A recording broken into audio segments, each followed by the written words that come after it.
Hey coaches, so today I'm going to be talking about sales. That word probably sends shivers down your spine. Don't blame you, because as a coach, we don't get into coaching because we want to sell and market. We get into coaching because we want to contribute, because we want to make impact and change people's lives and help transform the world, not because we want to be spending hours and hours selling. But let me reframe selling for you, because selling is service. It sounds like a paradox, but it is true. Selling is service. If you think about the program, the coach, the course that you went on that led to transformation in your life. Now, if you weren't sold onto those programs, or if whoever running those programs didn't sell those programs to you, you never would have experienced the transformation. So you all have a unique gift in life, and that unique gift will be kept just for you if you don't learn the skills and attributes and qualities of an effective salesperson. So it's an essential part of getting our unique gifts out into the world. Selling is service. Now here's where the slight paradox is, because the way to sell, in my opinion, is go be of service. One of my guiding principles in my business, essentially my business model, is go and help others achieve their dream life and you'll achieve yours. If you make that your guiding principle, coupled with staying in the game, you have a winning formula for your business. Go be of service, go help people achieve their dream life, stay in the game, stay patient, boom, winning formula for your business. And if you get slightly lost or overwhelmed or confused in the skills that I'm going to be sharing today, come back to that formula.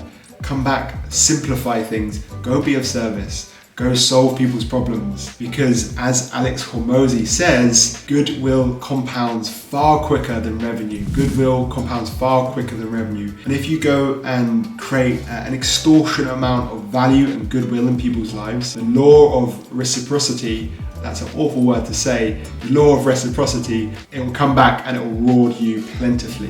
Is that a word? I think it is. Now, the skills that I'm going to be sharing today are not any manipulative sales tactics that are used to coerce people into our program. Far from it. They're ways of being. Now, the way I like to think of sales is that first and foremost, we want to start with an irresistible offer. An irresistible offer where your clients feel stupid saying no to. Now, if you have that irresistible offer, there will be very little sales involved. In fact, the enrollment call will almost feel like, firstly, you're diagnosing them. Can I help this person? Can my product help them? And then secondly, almost like an interview. Do I want to work with this person? Are they fully committed? Once you have that irresistible offer, that's what the enrollment call will feel like. And if it feels like that to you, you've nailed your irresistible offer. That certainly is what it feels like for me. If you haven't got to that irresistible offer yet, just drop me a message on Instagram with the word irresistible offer, and we can work together to create that for you. So let's get into the 9 key skills in sales as a life coach. Number 1, being detached from the outcome. Now, I know and appreciate this is easier said than done, but if you are attached to the outcome, if you're attached to the sale, you will not be able to hold presence, hold space for your potential clients in that hour or two. You'll be so committed, so aggressive on the sale that you're actually going to not be of service. You're not going to listen. You're not going to help your clients feel understood, or potential clients feel understood. You're going to be coming from that place of, is this a yes? Is this a no? And you'll rush the conversation. So we want to detach ourselves from the outcome and be committed to our client. Again, if we detach ourselves from the outcome, that first call will feel more like diagnosing, can I actually help this person? But if we are so committed to the outcome, we miss diagnosing them. We kind of force our product down their throats, and actually our product might not be the right fit for our potential clients. So we want to detach ourselves from the outcome and come from a place of service. Make it about them, not you. And if we make it about them, your product may not be the right fit for them. But if it is the right fit for them, then detaching ourselves from the outcome will help them feel understood. You'll be able to create space where you'll be able to create space where they trust you and they position you as an authority rather than a pushy salesperson. So we need to detach ourselves from the outcome. How we detach ourselves from the outcome is we come from a place of abundance. We realize that if this person says no, there are many, many more people out there. This is not a finite game. This is not a zero-sum game. There are millions, billions of people that need your support. This is just one point in time. You may hear no, but it might be a no for now or a not yet. So we come from that place of abundance, and we come from that place of service, and we commit to our clients, not to our wallets.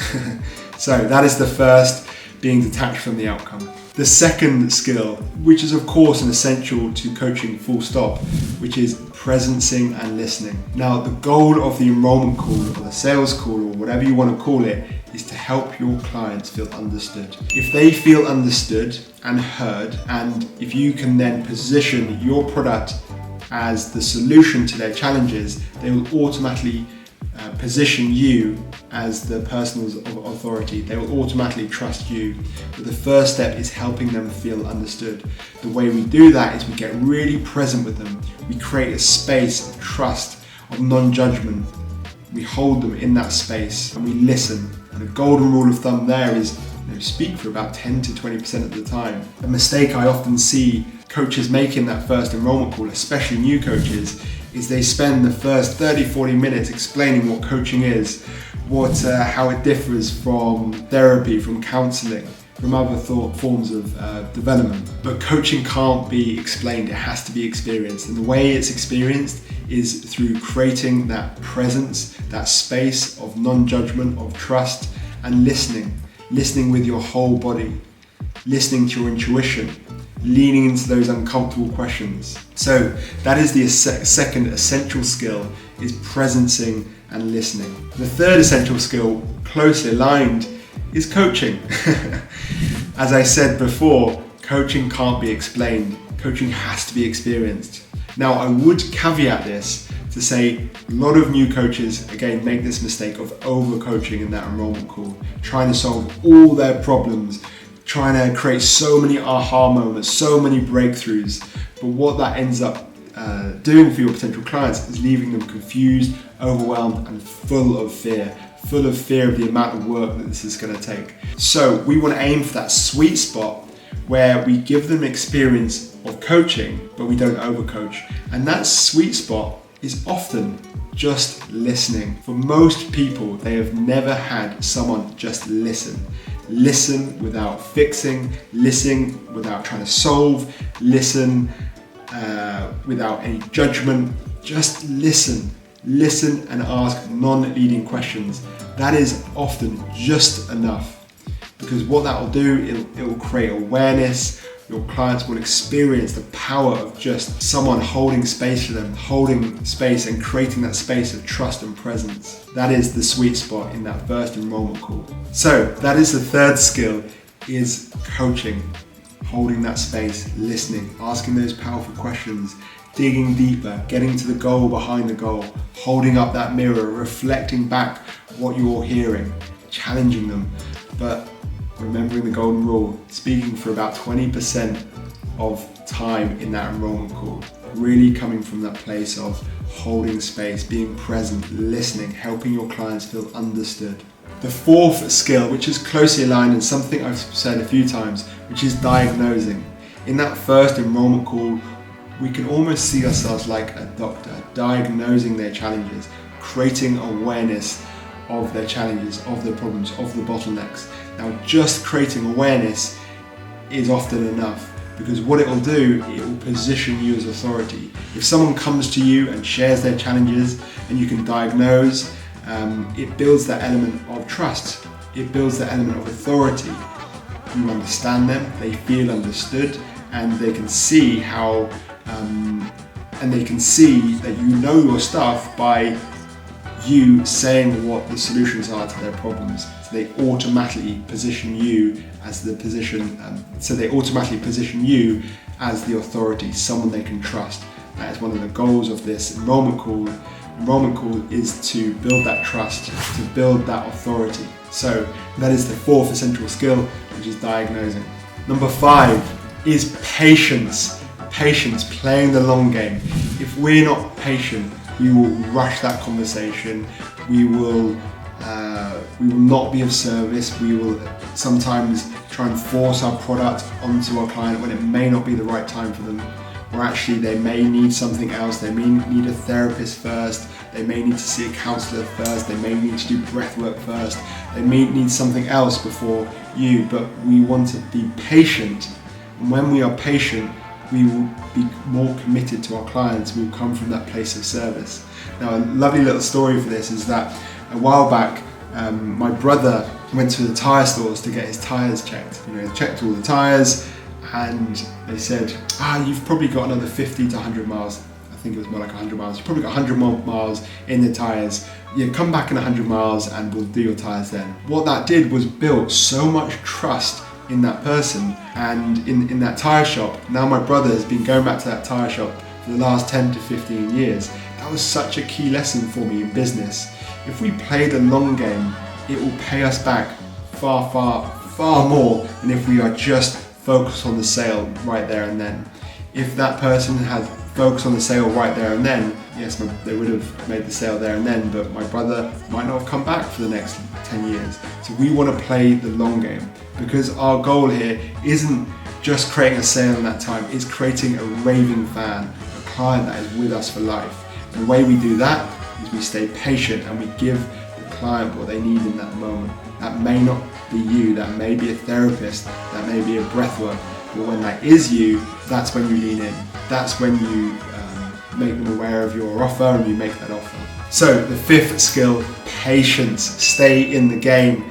As I said at the start, if we couple that stay in the game and go be of service, boom, you've got a formula for a thriving coaching business. Number 6, be heart-centered. Come from love. Be of service. I truly, truly believe that people can feel energy. And if you come from love, if you come from your heart center, people will be able to feel that. The way I practice that is practicing gratitude every single day, before every client session, before every enrollment call, doing some breath work, doing some meditation, bringing the person that I'm about to speak to into my heart, into my mind. And I come from that place of service. I come from that place of, what does this client need? How can I help them? Can I help? I come from the place of love. And when you ask questions from a place of love, yes, sometimes they're challenging questions, but you can never be wrong if it comes from love. If it comes from fear or lack, your clients will be able to feel that. If it comes from love and authenticity and your want for the best in them, they'll be able to feel that. They'll be able to feel your energy. So that is the 6th skill. Come from love, be heart-centered. The 7th essential skill is create tension and belief at the same time. Now, the sale is made in the tension of where they are now and where they want to get to. But there needs to be a belief that they can get there with your help. Not so much belief that they can do it on their own. And if they can do it on their own, they're not going to need you anyway. But there needs to be enough belief that they position you as someone that can help you there. And if they don't believe it at all, they're obviously not going to take any action. They're going to just stay stagnant. So the sale is in that tension of where they are now and where they want to get to, but there needs to be some belief that you can help them get there. How you help them realize that, how you help them have that belief is with case studies, with testimonials, with guarantees. That is how you help them have that belief in you are the person to help them get there. But the sale is done in that tension. If there's no tension of where they are now and where they want to get to, there will be no sale. So we need to create that tension. How we create that tension is we dig, we ask questions about where they are right now, the impacts of the challenges they're having, the impacts of staying the same, the impacts of not making any changes, and then we ask them questions about where they want to get to. And we get to the goal, behind the goal, what it would feel like if they're there. We get them to experience in their body what it would be like if they achieved their goals 3, 6 months time, 1 year from now. And then we remind them of that tension and we help them see that we are the bridge between where they are now and where they want to get to. We give them some belief with testimonials, with case studies, and believing in them and giving them a sense of what it feels like to have your belief. Once we create that in that enrollment call, that's when the sale happens. So that is the 7th skill, create tension and belief at the same time. Number 8, and something that I'm really big on, which is somatic coaching. Getting your potential clients to feel what it would be like to get to their goals 6 months from now. Now the way I do that is I do some guided visualizations, I get into the body, I get my clients to close their eyes, get them into their heart, do some heart coherence breath, and I get them to visualize where they want to get to and explain how that feels like. But I also contrast that with where they are now and their current challenges and what that feels like in their body. That contrast, that tension, as I just said, will create the sale essentially, but in a really, really powerful way of creating that tension is getting into the body, helping them feel what it would be like if they achieved their goals 6 months from now, a year from now. Give them a sense of what that would be like, the impact on their being, on their life. But the best way of doing that is to get into the body rather than rationally trying to think. Get your clients into their body through somatic coaching. Number 9, and the last skill, is slowing things down. Now again, if we are attached to the outcome, we'll most likely rush. If we are in a rush to get to our numbers, make money, we're not going to slow things down. But a big part of being an effective salesperson as a life coach is slowing things down. Most of my clients come to me feeling very, very rushed. So in the enrollment call, I give them a sense of what it would be like to slow things down, because once you slow things down, your clients will be able to see more clearly, they'll be able to breathe, suddenly they'll relax, they'll get a sense of what it's like to be in your being, surrounded in your environment. But the way we do that is by slowing things down, slowing the way we talk down, slowing them down in their thought process, slowing them down even in the decision. And something that I sometimes do is actually when a client says yes to me, I actually slow them down in those moments. I go, okay, well, why don't we take 24 hours to think on this? I will think about if you're someone who I believe is 100% committed and if I want to work with you, and I want you to really think about, are you 100% committed? Because that is what I require from my clients. So we'll speak again in 24 hours. You will reflect back if you're all in, and I'll reflect back if I want to work with you. But let's slow things down. That creates trust, and it also means your client is all in, is fully committed. So in this whole sales process, slow things down. If your clients ask about the price, slow things right down. If your clients just want to get to the offer, slow things down. Slowing things down it puts you in the driving seat. It makes you, positions you as a person of authority. It gives you influence. And it's also the best thing for your clients. It's the best way to serve your clients. So that is the 9th skill, is slowing things down. So the 9 skills we spoke about today. Number 1, being detached from the outcome. Number 2, presencing and listening. Number 3, pretty aligned but coaching. Number 4, diagnosing and creating awareness. Number 5, patience, playing the long game. Number 6, coming from love, being heart-centered. Number 7, create tension between where they are now and where they want to get to, and a belief that you can help them get there. Number 8, use somatic coaching. Help your clients feel what it would be like to get to their goals 6 months or a year from now. Number 9, slow things down. So if you found this video useful, click like, let me know in the comments what you found the most useful, and go ahead and click subscribe. I am just getting started on this channel and I've got so much value that's coming, and I don't want you to miss that. It will also really help me in growing this channel and getting this message out there. My vision in life is to leave this world in a better place than I found it, and the way I'm going to do that is by building successful life coaching businesses. So if you're a life coach, click subscribe. I've got so much value coming your way, and like, comment, let me know if you enjoyed this, and I'm here for you as always. I love you, but now it's time to leave you. Big love, see you soon.